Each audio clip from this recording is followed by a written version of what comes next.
Because customer service is just such an important issue. So thank you, Lee. One of the things that I've learned in the last year of networking, well, there's a lot of things that I've learned, okay? But one of the things I stumbled onto that really made me want to get the message out there is how to become a thought leader in your industry. Now, a lot of people here have heard of Tough Talk with Tony Gambone. Can I see a number of hands? Okay. Now, I'd really like to see a number of hands of people that actually know me.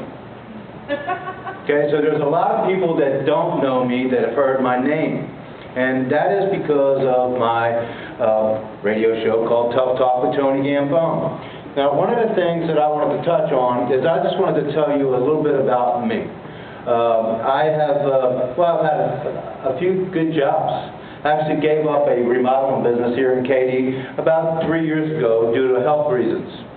I had to shift my whole mindset. I had to find a new way of producing an income for my family, much like a lot of people in this room right now, okay? Because a lot of us had corporate jobs, great jobs, didn't have to work. I mean, there's just all kinds of stories. So what I did was I got involved in a multi-level marketing product, which I think it's a great business model. I think it's a great way of making money. But as I started to go out and do presentations in front of the room, it's really a funny story. I know Mitchell's here somewhere. I brought Mitchell with me one day to support the room. When I got done talking, I really didn't even understand what I said. Okay? I had no idea what I was selling.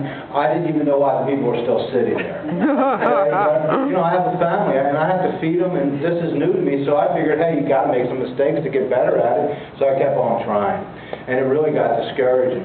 So then I started doing networking groups, and actually that's where I met James Dutton and Mitchell from, was my first networking group, My Referral Network. So I went there, and you have to stand up and do a 30-second commercial. Well, I got to tell you, I mean, Rich Bond's in the room, Jay Goober, all these people, I didn't even like what I was selling. So doing a 30-second commercial was really hard to do, but I needed to compete with the rest of the room because I needed to sell what I had, and I had to learn how not to sell what I had. So it really drove me crazy. I'm a very impatient person, so I had to try to figure it out, and I bugged everybody to teach me everything I could learn. Didn't work. Because everywhere as I went, someone was trying to sell me something. And I got to tell you, I couldn't afford to buy anything. I could barely afford to go to buy the lunch. So as I started going along and doing research, I found out that I could do an internet radio show that'll allow me to start talking better so that I understood what I was saying. And it gave me an opportunity to do the networking process where, because in networking it's really important that if I met a Jack Worthington, I want to sit down with him afterwards and I want to impress him and I want him to know everything about me and I want him to say, Tony, stop, just let me buy what you have. Because there's no way he's going to the meeting saying, geez, I can't wait to meet with Tony, I wonder what he's going to sell me today. Right. No one got dressed this morning coming here thinking, oh, I hope I can just buy everything in the room. Okay? It just doesn't work that way. So what I found out by mistake, I was just trying to figure out how I could better my talking skills. I started going around to different networking groups and inviting people. I use Facebook, probably more than I should, to invite everyone to be on my radio show and let me promote them as a way of a marketing tool that they could afford. Of course, the small business owners, what's our hardest thing to do is come up with the money to justify why we're going to advertise what we do and not know what the results are going to be before we put out the money. I mean, on my list of budget, there's no space for marketing, because I'm out of money when I get to the fourth object, okay? So I started doing this blog talk show, and I never once sold what I did, probably because I didn't even like what I did. I just wanted to be able to do a one-on-one, and they call it puking your information. So when you're in a networking environment, someone's puking all over you, as they say, you're like, okay, hey, meet Tony Harris over here, she has what you need, okay, and you get away. But by doing the show, I really was able to, I could focus on Tim Stone and say, Tim, tell me about where you're from and who you are, what made you be this person, and what brought you to this point, what do you offer, okay? And Tim got all of his friends to listen to the show because he wanted to hear them do it. And they said, hey, wow, what a great way of marketing yourself. What does that cost? Nothing. Well, a year has gone by. May 3rd was 1 year. And I had figured out by accident the tool that I had for a business model was just genius. I really wish I could say that I had this plan a year ago. I was just trying to hide from the networking group, standing up making a fool out of myself in presentations in your home and a 30-second commercial. What I developed was a know, like, and trust opportunity for all the business owners that I ever solicited to come on the show to talk about themselves. I gave them a legal chance to vomit. Okay? And it really turned out to be a lot of fun. I had Joe Styles on my show, and I was so excited that a Joe Styles, a Jack Workington, and these are guys that are big in the networking arena.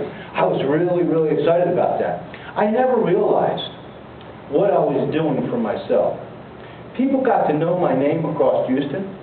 Now it's across the country, and now it's around the world. I'm interviewing people from all across the country, Ireland, London, Australia.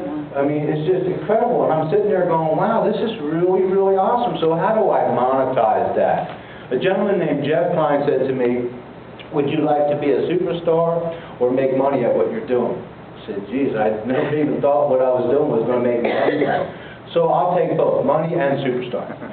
He said, well, you got to figure out how to monetize it. So I thought about, a couple things. I sat down with James. He said, why don't you start selling commercial times? I'm like, yeah, well, who's really going to, who's going to want to do that? People started calling me. It was like he had people on the line or something. How much would it cost to be a sponsor? How much would it cost to advertise my show? What could I do to do this? And then some people started saying to me, hey, how could I do my own radio show? So, one night I had this genius idea, get them every 6, 7 months. I thought, well, how about if I start promoting people to do their show under my show so that, you can become the expert? Well, it's a great idea. And I'm going to use Tony Harris here sitting in the front as an example. Tony Harris is a lady that's been in the corporate world, successful in every kind of way. She wants to leave corporate a little bit and become a motivated speaker and tell her story around the country, around the world as her end game dream. So how can she do that? I'm going to try to wrap this up quickly here because I can go on all day. Tony Harris and I sat down and I said to her, you're trying to brand yourself as an expert, as a motivated speaker and a trainer. Let me do something with you on an internet radio show, work under my label, and let me market you, and you come on the show for an hour and develop that know, like, and trust and expert title. So with that being said, that allows her to target the people she wants to have come on the show, talk to them about what it is that she does. At the end of the interview, everyone's very gracious for having you on there. They send you a nice little testimonial. It's really cool stuff. But all in all, when she calls them up to feel them out on how it was, 9 out of 10 times they're going to want to purchase her service, or they're going to want to know more about her service. So in reality, she's not selling what she does. She is selling you, and you're coming back to buy what she has. Okay? And to me, as a business owner, I mean, I don't know if anybody in here wants to go home without a sale, but I know everybody in here really isn't keen on trying to sell anybody anything. So if you went home and you sold 4 things out of your 4 services or products, you're going to be ranting and raving about this here incredible network because you didn't have to sell something, but yet you sold something. So for me, I suggest anyone in the room that's a business owner selling themselves or their product or their service, it's really important to think about how you could become an internet radio host, become an expert, a thought leader in your industry, if you say, by going through Tough Talk Radio Network. So anyone in here interested in doing that, I'll be here all day. I'd love to talk to you and hear your ideas about what you think about that situation. So once again, James Dutton, thank you very much. Thank you, folks.